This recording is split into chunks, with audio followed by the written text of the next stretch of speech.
का स्वागत न्यूज़ पर और आइए जल्दी से नजर डालते हैं हेडलाइंस पर। पेरिस में आई एक्शन समिट में भाग लेने के बाद फ्रांस के राष्ट्रपति के साथ प्रधानमंत्री नरेंद्र मोदी ने किया भारत फ्रांस सीईओ फोरम को संबोधित। कहा, भारत फ्रांस संबंध आपसी विश्वास, नवाचार और जन कल्याण की भावना पर आधारित।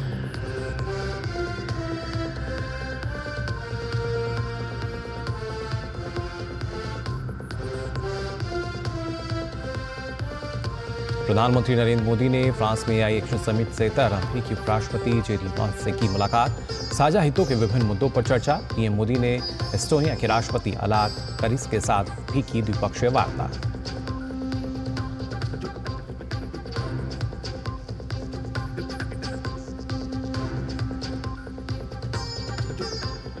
वित्त मंत्री निर्मला सीतारमण ने लोकसभा में बजट पर चर्चा का दिया जवाब। कहा, समावेशी विकास सुनिश्चित करना है बजट का लक्ष्य। बजट का फोकस गरीब, युवा, अन्नदाता और महिला।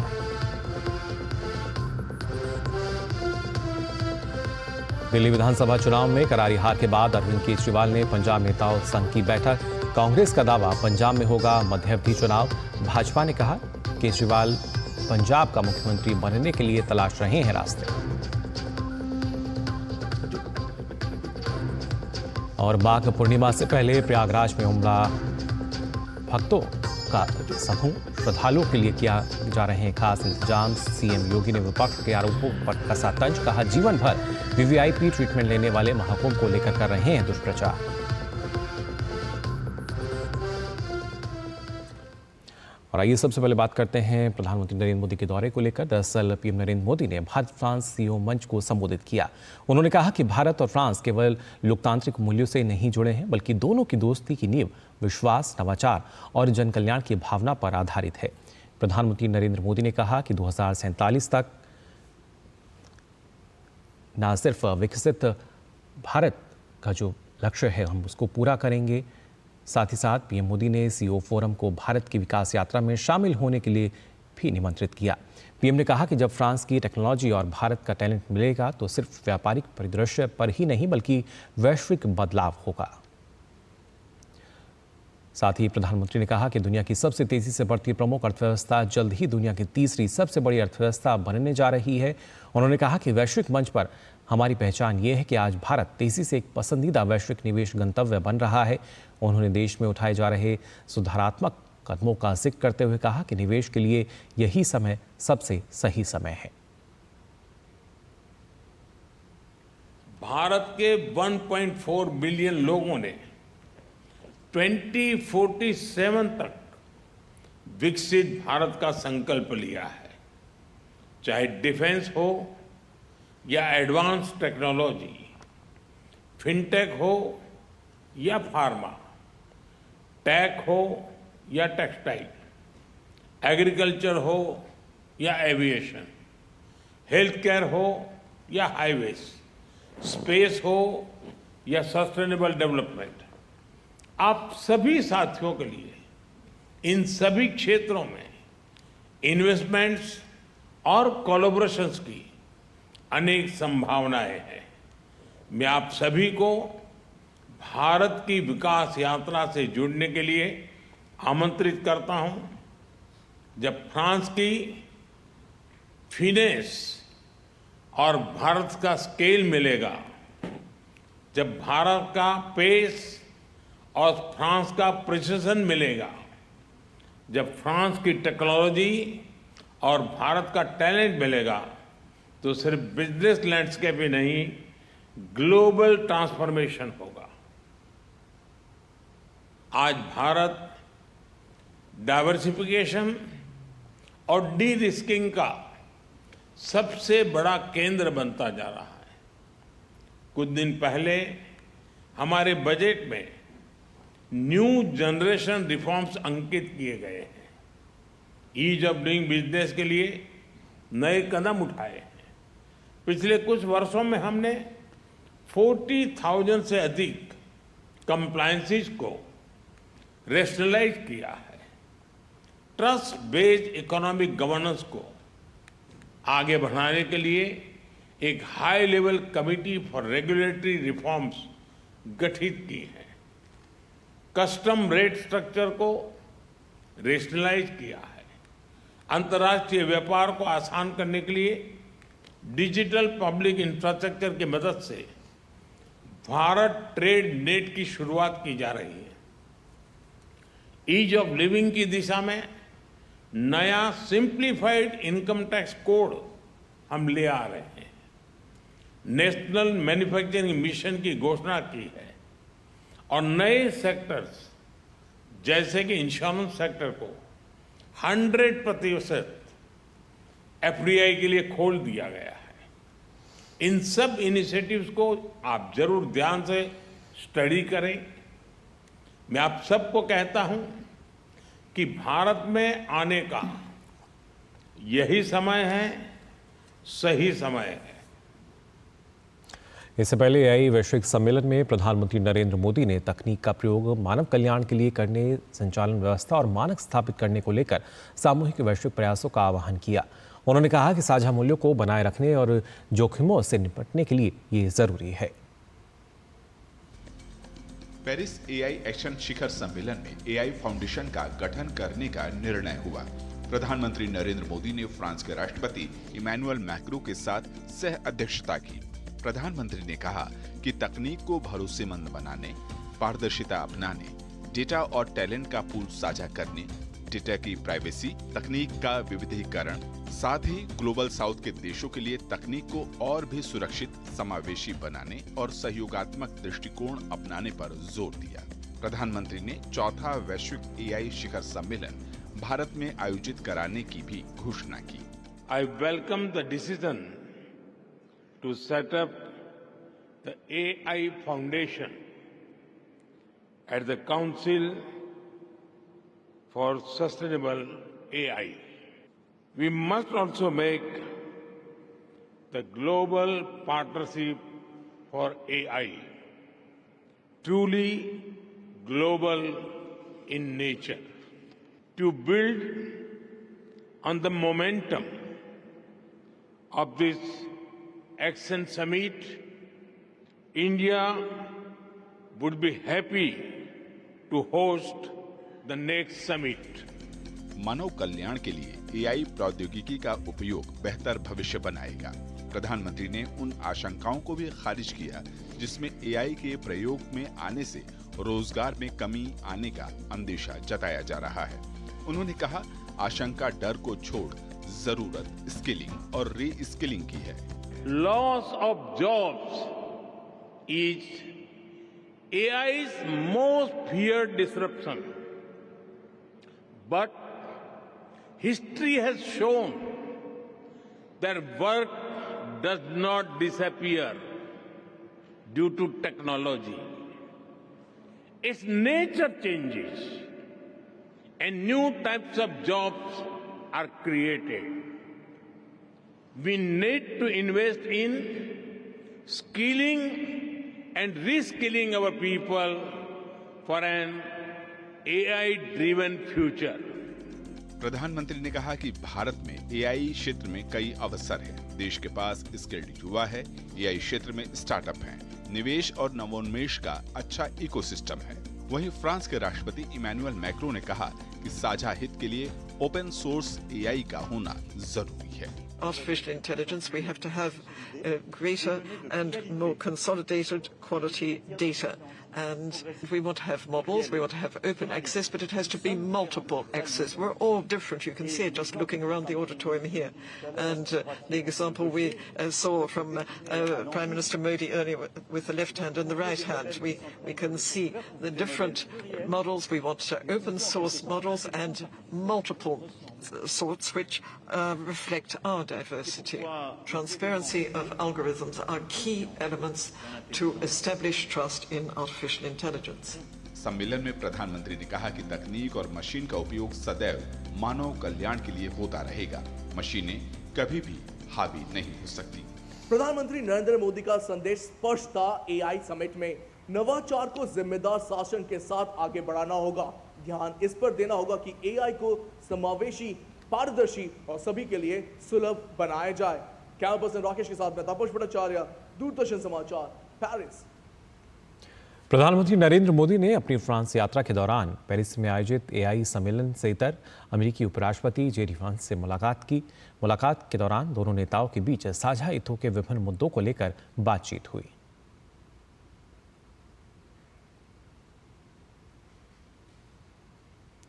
प्रधानमंत्री नरेंद्र मोदी ने पेरिस में एआई सम्मेलन से इतर एस्टोनिया के राष्ट्रपति अलार कारिस के साथ द्विपक्षीय बातचीत की।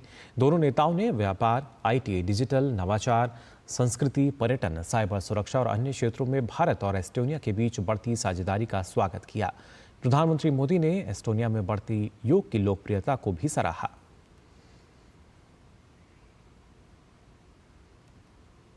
एआई एक्शन समिट में अमेरिकी उपराष्ट्रपति ने पीएम मोदी के एआई विचारों की जमकर सराहना की। उन्होंने प्रधानमंत्री नरेंद्र मोदी का समर्थन करते हुए कहा कि एआई वैश्विक उत्पादकता को बढ़ाएगा, न कि इंसानों को प्रतिस्थापित करेगा। उन्होंने उन एआई उद्योगपतियों की आलोचना की जो एआई के कारण नौकरियां खत्म होने की आशंका जताते हैं। The Trump administration will maintain a pro-worker growth path for AI, so it can be a potent tool for job creation in the United States. And I appreciate Prime Minister Modi's point. AI, I really believe, will facilitate and make people more productive. It is not going to replace human beings. It will never replace human beings. And I think too many of the leaders in the AI industry, when they talk about this fear of replacing workers, I think they really miss the point. AI, we believe, is going to make us more productive, more prosperous, and more free. France के विदेश मंत्री gene Noel Barot ने भारत और France को मजबूत साझेदार बताया। उन्होंने कहा कि तकनीक और आर्टिफिशियल इंटेलिजेंस इस रिश्ते की अहम पहलू हैं। France and India have a very strong relationship, and technology and artificial intelligence are a key element of this strategic partnership. That's why we are very grateful to Prime Minister Modi for his visit to Marseille tonight and tomorrow, and that's why we're looking forward to fostering and furthering this very strong relationship between two countries and two people that have so much in common. उन्होंने digital सार्वजनिक बुनियादी ढांचे में भारत के विकास और AI को सभी के लिए सुलभ बनाने के काम की भी सराहना की।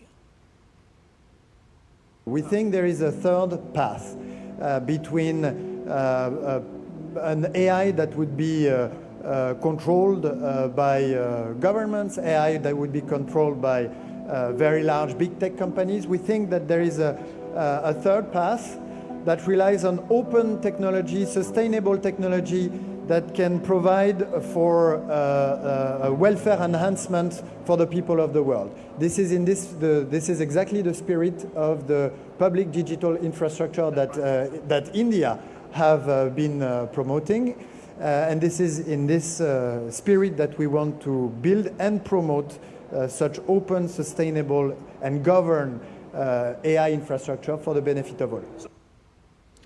अगला एआई समिट भारत में आयोजित किया जाएगा, संभवतः इस साल के अंत या अगले साल की शुरुआत में। डीडी न्यूज़ के संवाददाता तपस भट्टाचार्य को दिए गए विशेष साक्षात्कार में इलेक्ट्रॉनिक्स और आईटी मंत्रालय के सचिव एस कृष्णन ने इसकी पुष्टि की।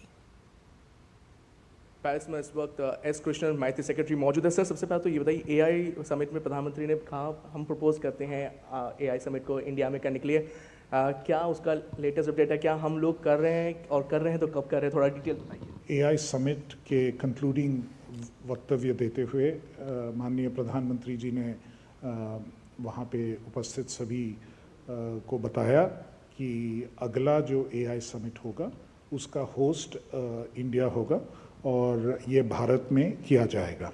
अगर आप देखें तो नवंबर 2023 में ब्लेचली पार्क में पहला समिट हुआ था, दूसरा समिट सियोल में मई में हुआ था, अब हम फरवरी में हैं और फरवरी 2025 में ये फ्रांस में हुआ है। तो करीब करीब 6 महीने 9 महीने ऐसे वक्त लग रहा है। तो अगले साल के अंदर अंदर या तो इसी साल के अंत तक या अर्ली नेक्स्ट ईयर जब भी होगा ये समिट इंडिया में भारत में होस्ट किया जाएगा। इंडो फ्रेंच रिलेशनशिप माइती के हिसाब से अगर मैं इलेक्ट्रॉनिक्स इन्फॉर्मेशन टेक्नोलॉजी क्या क्या चीज़ें हम लोग कर रहे हैं दोनों कंट्रीज़ के साथ? हम ये चाहेंगे कि ऑलरेडी हमारा रिसर्च और डेवलपमेंट के एरिया में काफ़ी फ्रांस के साथ हमारा अच्छा रिलेशनशिप बना हुआ है और काफ़ी जॉइंट रिसर्च प्रोजेक्ट्स फ्रांस और इंडिया एक साथ करते हैं। हमारे तरफ से भारत की तरफ से साइंटिफिक मिनिस्ट्रीज़ के तरफ से जिसमें मेटी भी शामिल है, हम जॉइंट प्रोजेक्ट्स करने के लिए हमेशा तैयार रहते हैं और हम ये चाहेंगे कि इसमें ज़्यादा वृद्धि हो और ज़्यादा प्रोजेक्ट्स इंडिया और फ्रांस एक साथ कर सकें। कैंपस राकेश के साथ मैं तापस भट्टाचार्य, दूरदर्शन समाचार, पेरिस। और आइए खबरों में आगे बढ़ते हैं। आम आदमी पार्टी दिल्ली में चुनाव के हारी, अचानक से कई सियासी समीकरण बदल गए। आपके संयोजक अरविंद केजरीवाल इस समय मुश्किल दौर से गुजर रहे हैं। पंजाब में विधायकों के पाला बदलने की आकांक्षाओं के बीच उन्होंने दिल्ली में पंजाब के पार्टी विधायकों की बैठक बुलाई है। हालांकि ये बैठक ज़्यादा देर चली नहीं और थोड़ी ही देर में अरविंद केजरीवाल विधायकों को संदेश देकर चले गए। लेकिन इस पूरे घटनाक्रम को लेकर बीजेपी और कांग्रेस अब केजरीवाल पर निशाना साध रहे हैं, तो कई राजनीतिक विश्लेषक आपके भविष्य पर ही सवाल उठाने लगे हैं। दिल्ली में हार, पंजाब में हलचल। आनन फानन में दिल्ली में बुलाई बैठक। दिल्ली विधानसभा चुनाव में आम आदमी पार्टी की हार क्या हुई? पंजाब में समीकरण बिगड़ता हुआ नजर आने लगा। 30 आप विधायकों के संपर्क में होने के पंजाब कांग्रेस के दावे ने आम आदमी पार्टी के अंदर भूचाल ला दिया। आप संयोजक अरविंद केजरीवाल ने पार्टी में एकजुटता का संदेश देने के लिए पंजाब के पार्टी विधायकों की आनन फानन में बैठक बुलाई। दिल्ली स्थित कपूरथला हाउस में हुई इस बैठक में पंजाब के मुख्यमंत्री भगवंत मान सहित दूसरे नेता भी शामिल रहे। बैठक में केजरीवाल ने क्या मंत्र दिया ये तो पता नहीं, लेकिन बैठक से बाहर आने के बाद पंजाब सीएम समेत उनके सभी नेता एक सुर में पंजाब को मॉडल प्रदेश बनाने की बात करते हुए ये दावा करते रहे कि सभी विधायक एकजुट हैं। बहुत अच्छा होता है कोई भी काम करने के बाद उसकी समीक्षा होनी, और मुझे लगता है हमारे जो नेता श्रीमान अरविंद केजरीवाल है वो फाइटर हैं, आउट ऑफ बॉक्स सोचते हैं, सो पार्टी और स्ट्रेंथन होगी। हम पंजाब को 2 साल पढ़े, अभी पंजाब को एक ऐसा मॉडल बना देंगे कि उसको पूरे देश को दिखाएंगे।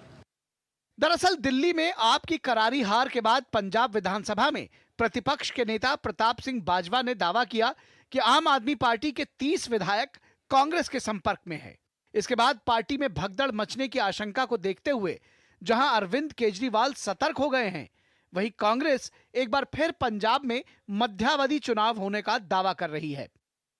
उन्होंने ये देख लिया कि कहीं दिल्ली में जो हुआ है वो पंजाब में ना हो जाए, वहाँ घबराहट है उनके एमएलएज में, वो नहीं चल पाएंगे। Any instability in Punjab, any political instability in Punjab will have very severe national repercussions. वहीं भाजपा का कहना है कि भगवंत मान के सिर भ्रष्टाचार और असफलता का ठीकरा फोड़कर केजरीवाल खुद पंजाब का मुख्यमंत्री बनने के लिए रास्ते तलाश रहे हैं। राज्यसभा सांसद स्वाति मालीवाल ने अरविंद केजरीवाल पर जोरदार हमला करते हुए कहा कि पंजाब को आप एटीएम की तरह लूट रही है। केजरीवाल अपनी राजनीति को बचाने के लिए पंजाब का इस्तेमाल कर रहे हैं। अरविंद केजरीवाल जी अब पंजाब का मुख्यमंत्री बनने के रास्ते ढूंढ रहे हैं। मैंने पहले भी परसों ही कहा था कि अरविंद केजरीवाल जी अब पंजाब, बताइए हारे दिल्ली में हैं, बैठक पंजाब के एमएलए की बुला ली। पंजाब को कुछ लोग आज अपना पर्सनल एटीएम मानने लग गए हैं। जगह जगह सैंड माइनिंग खुलेआम हो रही है, ट्रांसफर पोस्टिंग्स में बहुत ज़्यादा भ्रष्टाचार है और यहाँ तक कि रियल एस्टेट डेवलपर से भी वसूली की जा रही है। बहरहाल पंजाब में सियासत क्या करवट लेगी इसके लिए तो इंतजार करना होगा, लेकिन जिस तरह से दिल्ली में आम आदमी पार्टी की बैठक बुलाई गई, इससे साफ है कि कहीं तो आग है, तभी धुआं उठ रहा है। ब्यूरो इनपुट्स के साथ नई दिल्ली से अमरेंद्र गुप्ता के साथ निशांत राय की रिपोर्ट, डीडी न्यूज। और बात संसद की, जहां सत्र में आज भी सत्ता पक्ष और विपक्ष कई मुद्दों पर आमने सामने दिखे। वित्त मंत्री निर्मला सीतारमण ने लोकसभा में बजट पर चर्चा का जवाब दिया। इस दौरान देश दुनिया की वर्तमान घटनाओं और सियासी मुद्दों पर सरकार और विपक्ष के बीच तीखी नोकझोंक भी देखने को मिली। आइए देखते हैं रिपोर्ट। मंगलवार को संसद के दोनों सदनों में 2 मुद्दों पर सत्ता पक्ष और विपक्ष के बीच गहमागहमी देखने को मिली। राज्यसभा में संविधान की प्रति छपने के मुद्दे पर सरकार की तरफ से साफ कहा गया कि किसी भी पब्लिशर द्वारा सिर्फ संसद द्वारा अनुमोदित संविधान की प्रति छापने की ही अनुमति दी जाएगी। विपक्ष द्वारा हंगामा करने पर नेता सदन जेपी नड्डा ने कहा कि विपक्ष बेवजह के मुद्दों को उछालकर राजनीति करना चाहता है।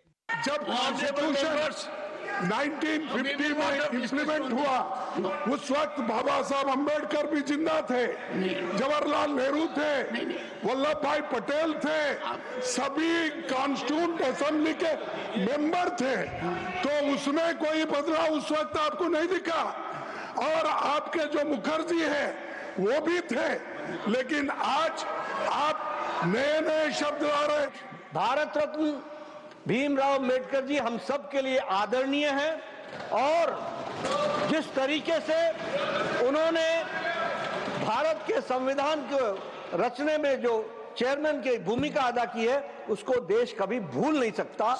उनको ध्यान और उनके वह भी चाहते थे सभापति जी कि ये कृतियां भारत की मूल भावना को बताने वाली हैं, इसलिए ये संविधान में समाहित थी। इनका एजेंडा है कि भारत की जो पुरातन संस्कृति, जो गौरवमय संस्कृति है, जिस पर हम गौरव करते हैं, जिस पर हम गर्व करते हैं, वो संस्कृति आने वाली जनरेशंस न जान सके, इसलिए there is a hidden agenda और इसलिए इनको तकलीफ हो रही है। उधर लोकसभा में डीएमके के सांसद दयानिधि मारन द्वारा संस्कृत भाषा में अनुवाद पर प्रश्न उठाने पर लोकसभा अध्यक्ष ओम बिरला ने साफ कहा कि केवल संस्कृत ही नहीं बल्कि कुल 22 भाषाओं में सदन की कार्यवाही उपलब्ध कराई जाएगी। आपको संस्कृत भाषा की क्यों आपत्ति हुई? आपको हिंदी में आपत्ति हो, आपको संस्कृत में भाषा हो। भारत में 22 भाषाएं हैं जो संसद में मान्यता प्राप्त है और 22 भाषाओं में होगी, संस्कृत में भी होगी और हिंदी में भी होगी। दोनों सदनों में प्रश्नकाल के दौरान कई अहम सवालों के उत्तर दिए गए। 15.8% tax could have been levied without additionally burdening the buyer consumer. If that was the rate at which the GST rates were brought in, today, sir, through you, I'd like to leave a thought with the council, with the members of the August House. The rate has come down to 11.3. वहीं लोकसभा में शून्यकाल के दौरान OTT का मसला भी उठा। दोपहर बाद लोकसभा में जहां बजट पर चर्चा को पूरा कर लिया गया, वहीं राज्यसभा में चर्चा को आगे बढ़ाया गया। शैलेंद्र मिश्र और नीरज सिंह के साथ ऋषि कुमार, डीडी न्यूज, दिल्ली। वित्त मंत्री निर्मला सीतारमण ने लोकसभा में बजट पर चर्चा का जवाब दिया और उन्हें बजट बनाने को पहले से कहीं अधिक चुनौतीपूर्ण बताया। वित्त मंत्री ने कहा कि बजट में बदलते भारत को विकसित भारत बनाने पर जोर दिया गया है। Our main goals in this budget are to accelerate goals, our growth, secure inclusive development, invigorate private sector investments, and uplift household sentiments. So, with a focus on Garib, youth, Annadata, and Nari, the budget likes to reveal new schemes and reforms in the following broad sectors: promotion of agriculture, MSMEs, investments and exports as growth engines, and building rural prosperity and resilience. वित्त मंत्री ने देश की मजबूत होती अर्थव्यवस्था पर जानकारी देते हुए कहा कि मौजूदा वित्तीय वर्ष में देश की अर्थव्यवस्था वास्तविक रूप से 6.4% की दर से वृद्धि करेगी, जिससे आने वाले समय में नागरिकों को लाभ मिलेगा। First advanced estimates from NSO have come in. India's economy is expected to grow by 6.4% in real terms and by 9.7% in nominal terms. So during the current financial year, this is the picture which we want to present before you. The inflation trends, particularly food inflation, appears to be moderating. उन्होंने 2008 की वैश्विक मंदी और 2020 की Covid महामारी के बाद अर्थव्यवस्था की तुलना करते हुए कहा कि 2008 में जहां भारत की अर्थव्यवस्था फ्रेजाइल 5 में शामिल हो गई थी, वहीं हमारी सरकार में महामारी के बाद अर्थव्यवस्था ने तेज गति से विकास किया। Global financial crisis of 2008, once in a century 2020 COVID pandemic. But what happened after 2008 led us to become a fragile country. Whereas what is now happening is that you see we continue to remain the fastest growing economy. नई दिल्ली के विज्ञान भवन में यूनानी दिवस के मौके पर 2 दिवसीय अंतर्राष्ट्रीय सम्मेलन का आयोजन किया गया। इस सम्मेलन की अध्यक्षता राष्ट्रपति द्रौपदी मुर्मू ने की। कार्यक्रम को संबोधित करते हुए राष्ट्रपति ने कहा कि हकीम अजमल खान ने पारंपरिक चिकित्सा पद्धति को आधुनिक समय के अनुकूल बनाया। उन्होंने कहा कि आयुष पद्धति में एआई तकनीक सहित रिसर्च को बढ़ावा दिया जा रहा है। राष्ट्रपति ने कहा कि स्वस्थ जीवन शैली अपनाकर ही बेहतर जीवन जिया जा सकता है। सम्मेलन का विषय एकीकृत स्वास्थ्य समाधान के लिए यूनानी चिकित्सा में नवाचार एक नई दिशा रहा। नेशनल हेल्थ पॉलिसी 2017 के अनुसार यूनानी सहित आयुष चिकित्सा प्रणालियों को मुख्य धारा में लाने पर विशेष जोर दिया जा रहा है। National commission for Indian system of medicine के दिशा निर्देश में अनेक यूनानी चिकित्सा के शिक्षण संस्थानों में अध्ययन और शोध कार्य चल रहा है। यूनानी मेडिकल कॉलेज में एमडी और पीएचडी प्रोग्राम भी शुरू कर रहे हैं। मुझे विश्वास है कि यूनानी चिकित्सा विज्ञान को आगे बढ़ाने वाले नई पीढ़ियां ज्ञान और अनुभव की प्राचीन विरासत को मजबूत बनाएंगे। बेंगलुरु में एरो इंडिया 2025 के दूसरे दिन रक्षा मंत्री राजनाथ सिंह ने 30 देशों के रक्षा मंत्रियों की मेजबानी की। रक्षा मंत्री राजनाथ सिंह ने वैश्विक समुदाय से उन्नत प्रणालियों के सह विकास और उत्पादन पर भी खास जोर दिया। आइए देखते हैं हमारे संवाददाता विशाल बैरिस्टो की खास रिपोर्ट। एरो इंडिया के दूसरे दिन रक्षा मंत्री राजनाथ सिंह ने 30 देशों के रक्षा मंत्रियों की मेजबानी की।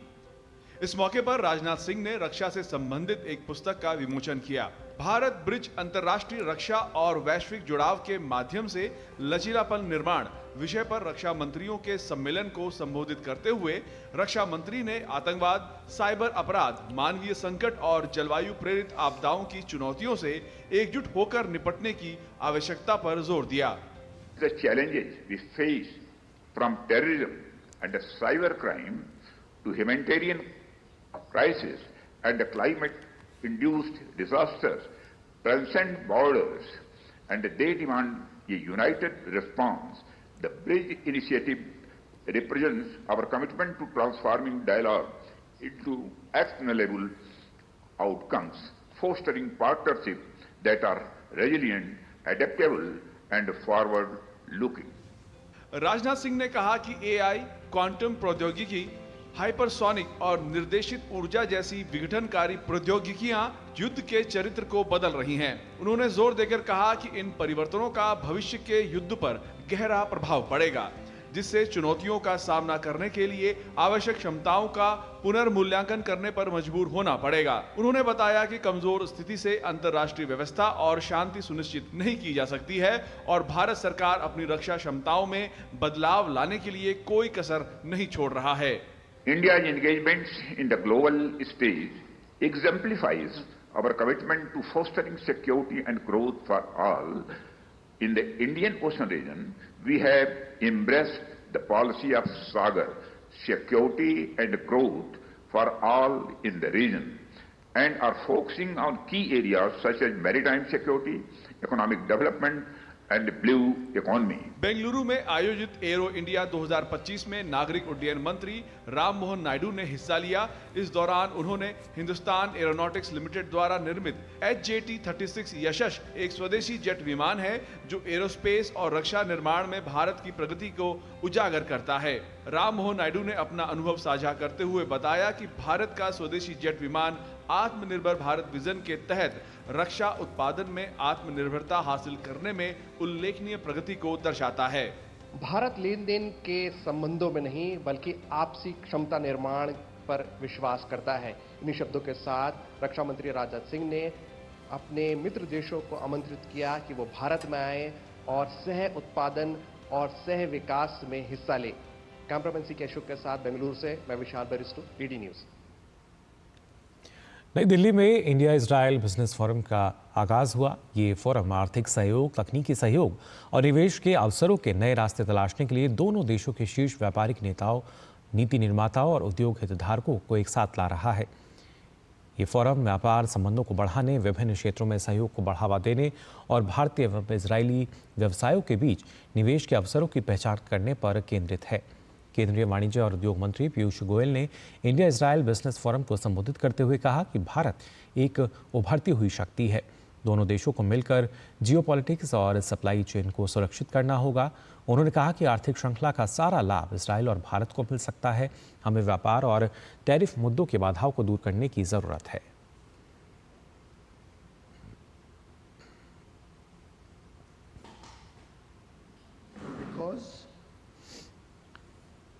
Even during COVID, India did not let down a single commitment that we had made to anybody in the world. So we quickly rejigged our operations. Literally overnight, we started providing broadband connectivity to people's homes. And whoever had their back offices in India, whoever had their service centers in India, whoever had anything to do with India was able to continue their operations. We did not let down any bank, any financial institution, any Fortune 500 company, anybody, in terms of what we had committed or our service level agreements. We made sure we met every commitment that we made to the world. वहीं केंद्रीय गृह एवं सहकारिता मंत्री अमित शाह ने आज नई दिल्ली में सहकारी समितियों को सशक्त करने के लिए संसदीय परामर्शदात्री समिति की बैठक की अध्यक्षता की। इस बैठक का विषय सहकारी समितियों को सशक्त करने के लिए की गई और वर्तमान में की जा रही पहले था। केंद्रीय गृह और सहकारिता मंत्री अमित शाह ने जम्मू कश्मीर में सुरक्षा परिदृश्य की समीक्षा के लिए नई दिल्ली में उच्च स्तरीय बैठक की अध्यक्षता की। इस बैठक में केंद्रीय गृह सचिव, इंटेलिजेंस ब्यूरो के निदेशक, सीआरपीएफ, बीएसएफ के महानिदेशक और कई अधिकारी शामिल हुए। गृह मंत्री ने बीएसएफ को बॉर्डर ग्रिड को मजबूत करने और उन्नत तकनीक का उपयोग कर जीरो घुसपैठ सुनिश्चित करने के निर्देश दिए। साथ ही सभी सुरक्षा एजेंसियों को सतर्क रहने और आतंकवाद के खात्मे के लिए तालमेल के साथ काम जारी रखने के भी निर्देश दिए। केंद्रीय गृह मंत्री ने बताया कि प्रधानमंत्री मोदी के नेतृत्व में जम्मू कश्मीर में जीरो टेरर प्लान सुनिश्चित करने के लिए मजबूत कदम उठाए जा रहे हैं। और आइए बात कर लेते हैं दिव्य भव्य महाकुंभ की।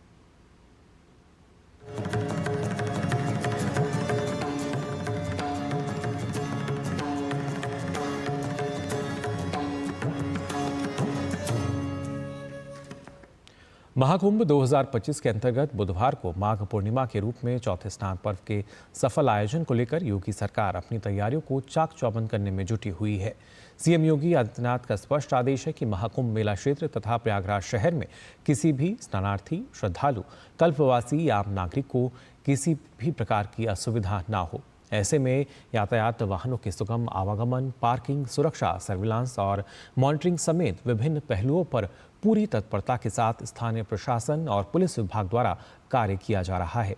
आइए देखते हैं अश्विनी मिश्रा की हमारी रिपोर्ट।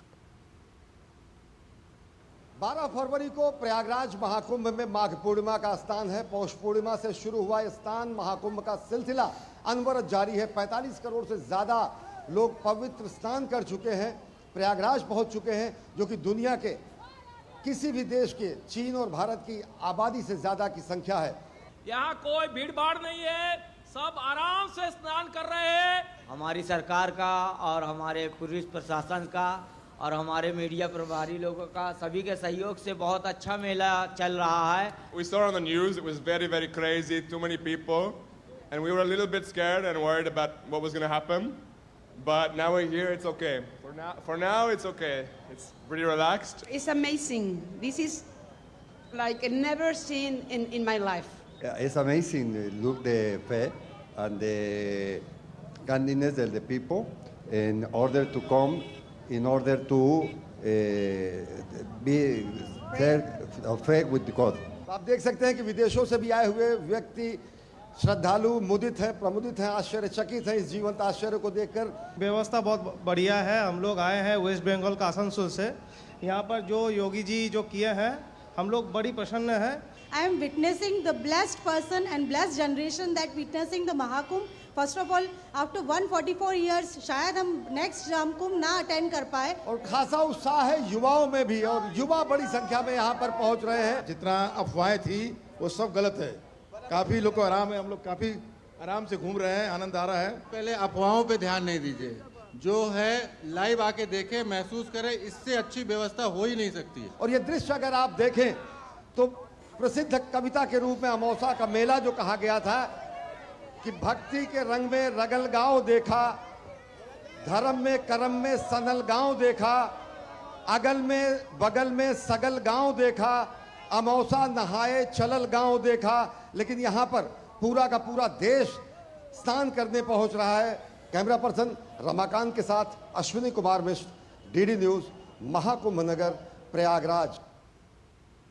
प्रयागराज महाकुंभ में माघ पूर्णिमा के पवित्र स्नान में शामिल होने के लिए करोड़ों की तादाद में श्रद्धालु प्रयागराज पहुंच रहे हैं। माघी पूर्णिमा को लेकर प्रशासन की तरफ से यातायात प्रबंधन के कई उपाय किए गए हैं ताकि श्रद्धालुओं को असुविधा ना हो।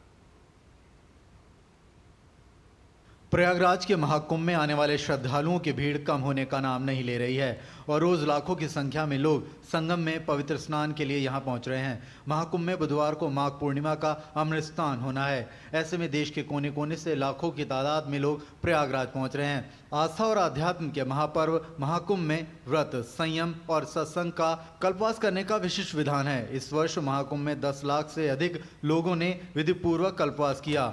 पौराणिक मान्यता है कि माघ मास पर्यंत प्रयागराज में संगम तट पर कल्पवास करने से सहस्त्र वर्षों के तप का फल मिलता है। महाकुंभ में कल्पवास करना विशेष फलदायी माना जाता है। परंपरा के अनुसार 12 फरवरी माघ पूर्णिमा के दिन कल्पवास की समाप्ति हो रही है। सभी कल्पवासी विधिपूर्वक पूर्णिमा तिथि पर पवित्र संगम में स्नान कर कल्पवास का पारण करेंगे। नहा के बहुत अच्छा लगा।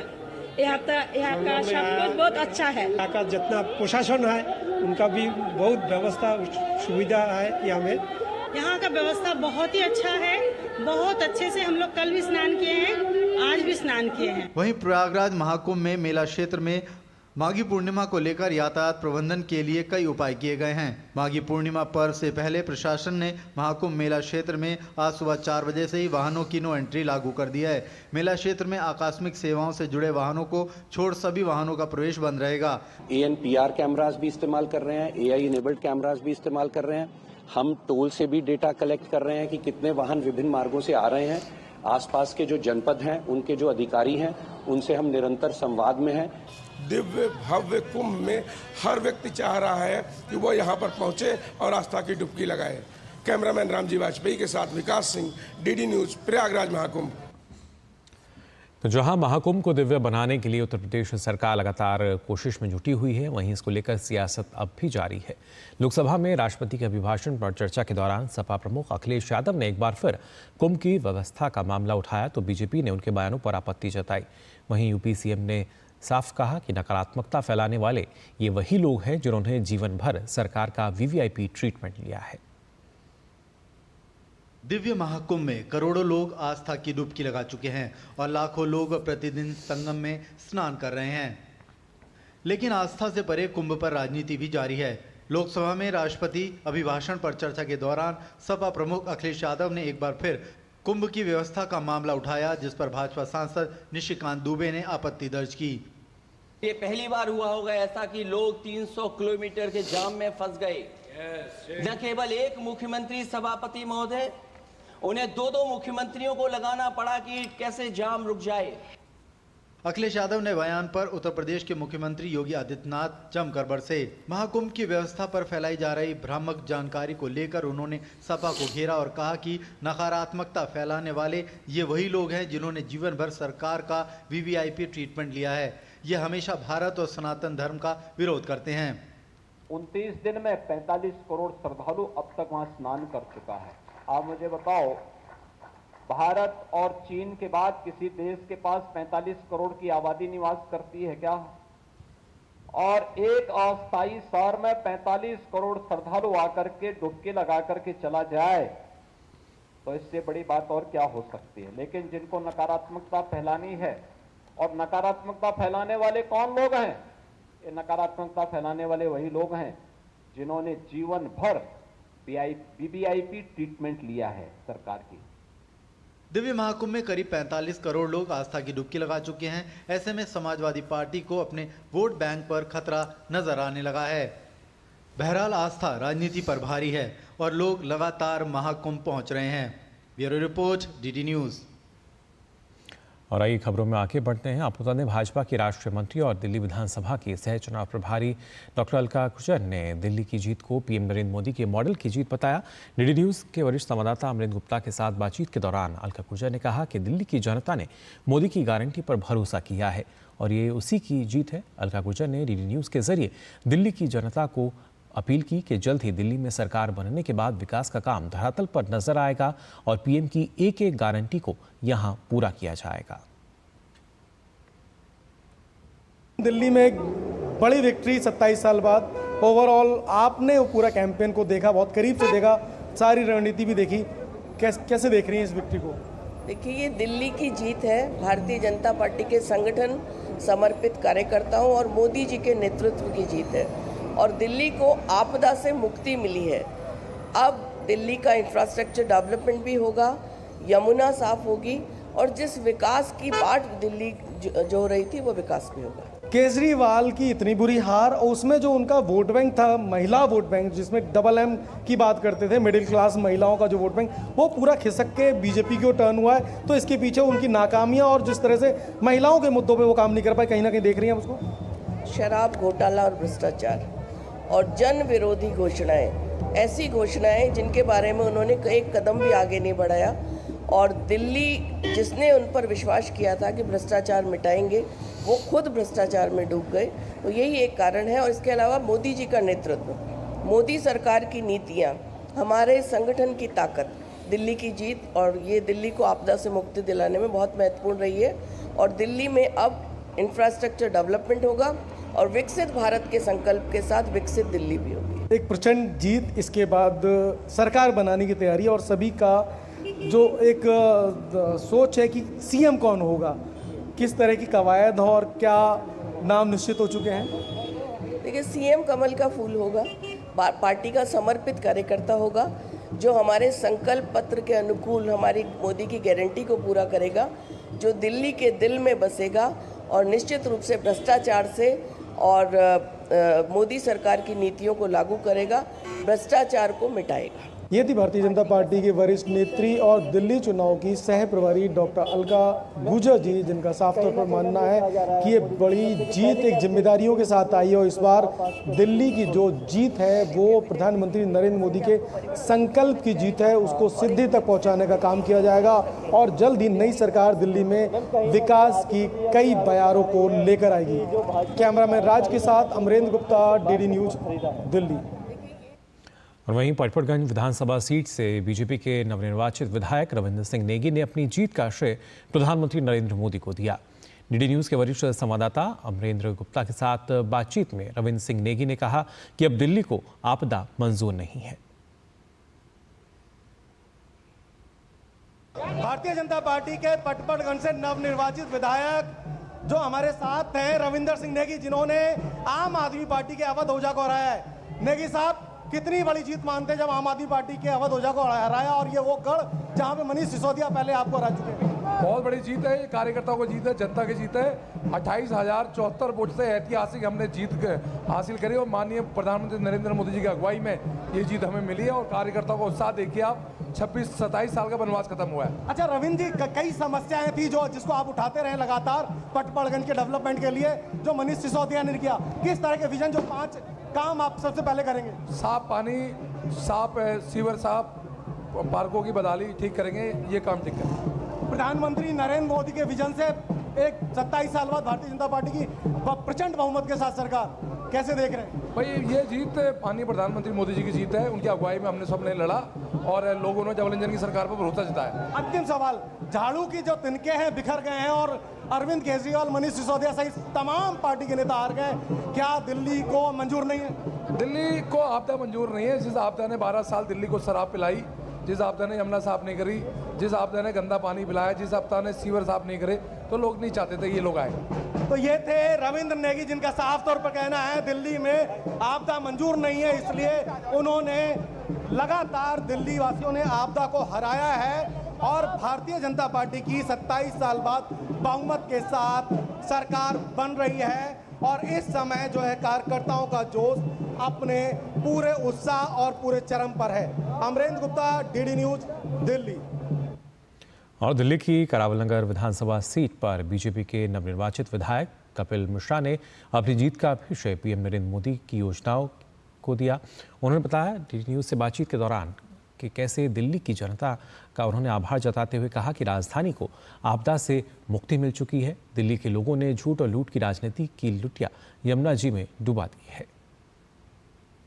नए कमिटमेंट के साथ विधानसभा की सेवा के लिए कितना बड़ा पल है? बहुत बड़ा पल है दिल्ली के लिए। दिल्ली ने एक नया रास्ता चुना है, मोदी जी की गारंटी पे भरोसा किया है और जो लूट और झूठ का मॉडल केजरीवाल का था उसकी लुटिया यमुना जी में डुबो दी गई है।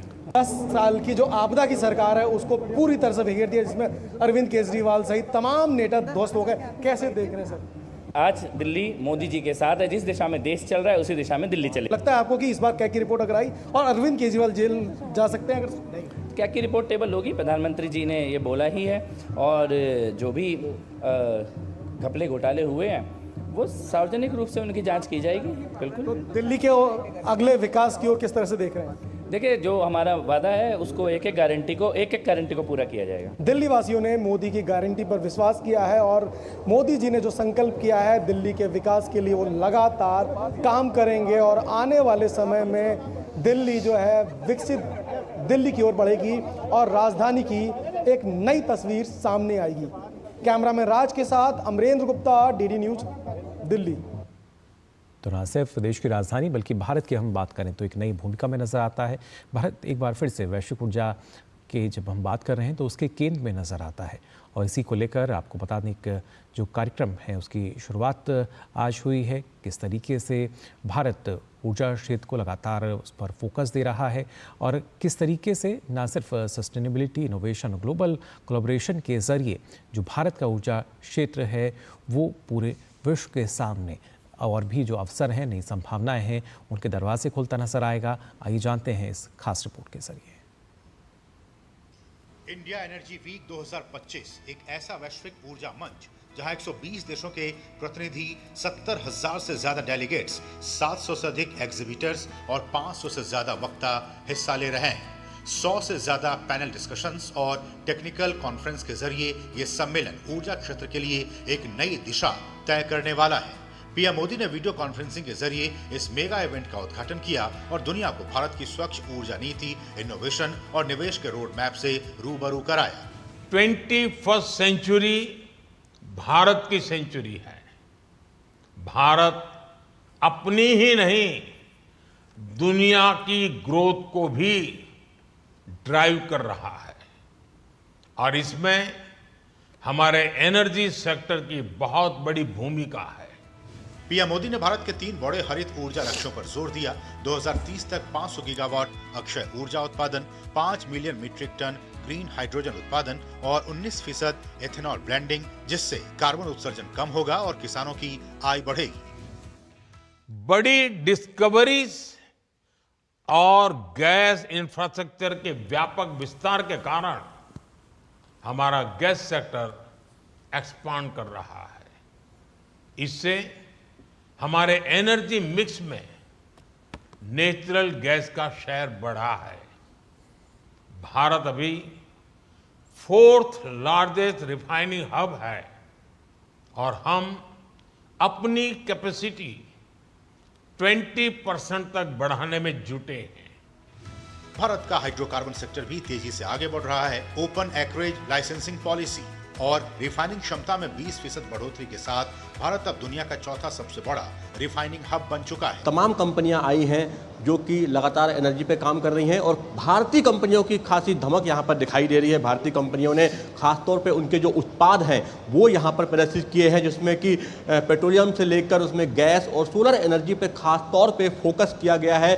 पेट्रोलियम और प्राकृतिक गैस मंत्री हरदीप सिंह पुरी और विदेशों से आए मेहमान ऊर्जा मंत्रियों ने हाइड्रोजन बस राइड में हिस्सा लिया, जो भारत के क्लीन मोबिलिटी मिशन को दर्शाता है। ये पहल भारत के वैश्विक जलवायु लक्ष्यों के प्रति प्रतिबद्धता को भी मजबूत करती है। If we bring the price of green hydrogen down, I believe there will be such a shift to green hydrogen, because we've already demonstrated that the cost of solar energy is brought down from 25 cents to 3 cents. All you need is an electrolyzer, and I believe work is going on a frantic pace. India energy week में 20 से ज्यादा देशों के ऊर्जा मंत्रियों के अलावा दुनिया की 90 से ज्यादा दिग्गज ऊर्जा कंपनियों के सीईओज और प्रतिनिधि शामिल हो रहे हैं। इस बार की सबसे बड़ी खासियत क्लीन कुकिंग पर विशेष इवेंट है, जहां ऊर्जा क्षेत्र में बदलाव को लेकर चर्चा होगी। सस्टेनेबल एनर्जी और ग्रीन और क्लीन एनर्जी को खास तौर पे इस एनर्जी वीक में फोकस किया गया है और भारत अब लीडिंग पोजीशन में दिखाई दे रहा है। कैमरामैन गौरव गिरी के साथ अजीत द्विवेदी, यशोभूमि, दिल्ली। और दिल्ली के उपराज्यपाल वीके सक्सेना और नीदरलैंड की राजदूत मारिसा जेराट्स ने नई दिल्ली के शांति पथ पर एनडीएमसी ट्यूलिप फेस्टिवल 2025 का उद्घाटन किया। एनडीएमसी यहां आम जनता को बिक्री के लिए 1 लाख ट्यूलिप के गमले वाले पौधे भी उपलब्ध करवाएगी। पेश है हमारे संवाददाता गिरीश निशाना की रिपोर्ट। नई दिल्ली इन दिनों लाल, सफ़ेद, पीले, बैंगनी, गुलाबी और नारंगी रंग के खिलते ट्यूलिप के जीवंत रंगों से सजी हुई है। एनडीएमसी के प्रमुख क्षेत्र में ट्यूलिप अब पूरी तरह से खिल चुके हैं और इन्हीं रंगों की शानदार छटा बिखेर रहे फूलों के बीच दिल्ली के उपराज्यपाल विनय कुमार सक्सेना और नीदरलैंड की राजदूत मारिसा जेराट्स ने मंगलवार को नई दिल्ली के चाणक्यपुरी स्थित शांति पथ पर एनडीएमसी ट्यूलिप महोत्सव 2025 का उद्घाटन किया और दोनों ने ट्यूलिप वॉक में भाग लिया। इस मौके पर एनडीएमसी अध्यक्ष केशव चंद्रा और उपाध्यक्ष कुलजीत चहल भी मौजूद रहे। पिछले 2 वर्षों से मिली सफलता और जीवन के विभिन्न क्षेत्रों से जुड़े जनता से मिली सराहना के बाद एनडीएमसी ने एनडीएमसी ट्यूलिप फेस्टिवल 2025 के अपने तीसरे संस्करण का आयोजन किया। यहाँ भारत की राजधानी नई दिल्ली के केंद्र में अपने खिलते ट्यूलिप भी वसंत ऋतु का स्वागत कर रहे हैं। इस वर्ष एनडीएमसी ने 3.25 लाख ट्यूलिप बल्ब आयात किए और इनमें से 2.25 लाख खुले स्थान पर लगाए हैं, जिसमें से 1.46 लाख ट्यूलिप बल्ब अकेले शांति पथ पर देखे जा सकते हैं। जब एलजी का चार्ज लिया था उस वक्त मैंने कहा था कि दिल्ली सिटी को सिटी ऑफ फ्लावर्स बनाना है और ये उसी कड़ी में काम हो रहा है। इस बार करीब 3,25,000 ट्यूलिप्स को इंपोर्ट किया गया है एनडीएमसी द्वारा। डीडीए ने भी अपने करीब 20 पार्क्स में ट्यूलिप्स को लगाया है और इस साल जो बेस्ट पार्ट इस 15,000 ट्यूलिप्स जो है हमारे इंडिजिनस ट्यूलिप्स भी यहाँ पर लगे हुए हैं, जिनको पालनपुर CSIR ने डेवलप किया है। एम है कि हम 4 साल में ट्यूलिप्स के इंपोर्ट को ख़त्म करके इंडिजिनस ट्यूलिप्स को लगाने का काम करें। एनडीएमसी ने परीक्षण के रूप में वर्ष 2017-18 में अपने यहाँ ट्यूलिप बल्ब लगाना शुरू किया था। ट्यूलिप के 17,000 बल्बों से शुरू हुई ये पहल तब से नई दिल्ली के पुष्प सौंदर्यीकरण की एक वार्षिक परंपरा बन गई है। यह पहल एक बड़ी सफलता साबित हुई है, जिससे एनडीएमसी सार्वजनिक स्थान पर इन कीमती फूलों को लगाने वाला भारत का पहला नागरिक निकाय बन गया है। पहली बार एनडीएमसी ने 1 लाख ट्यूलिप बल्बों के गमले बनाए हैं और उन्हें शांति पथ, lawn, Lodhi garden, Nehru park, Talkatora garden, central park और एनडीएमसी नर्सरी में रखा गया है, जिन्हें आम जनता भी खरीद सकती है। ट्यूलिप न केवल लुटियन दिल्ली की सुंदरता बढ़ा रहे हैं, बल्कि यहाँ रह रहे लोगों और यहाँ आने वाले लोगों के लिए सकारात्मक और सुखद अनुभव प्रदान करते हैं। कैमरामैन मुकेश कुमार के साथ गिरीश निशाना, डीडी न्यूज, दिल्ली। तो फिलहाल के लिए इस बुलेटिन में बस इतना ही, लेकिन देश और दुनिया की तमाम खबरों के लिए आप देखते रहिए डीडी न्यूज। मुझे दीजिए अनुमति। नमस्कार।